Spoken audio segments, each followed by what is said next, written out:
Good morning, everybody. I hope everybody is doing great and has a great weekend ahead of them.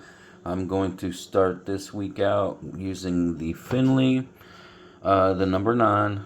This is one of that I have not used yet, so this will be the first cook on it. I'm trying to make my way through all of the Canadian yarn. We're going to start out with some ugly bacon. We're going to add some eggs to it. We're going to make the girls some breakfast so they have it when they get up. Alright guys, got the bacon in there. It's finally starting to come up to temperature. Starting to sizzle just a little bit. Should take it a little while. Once this gets cooked good, we'll toss the eggs in.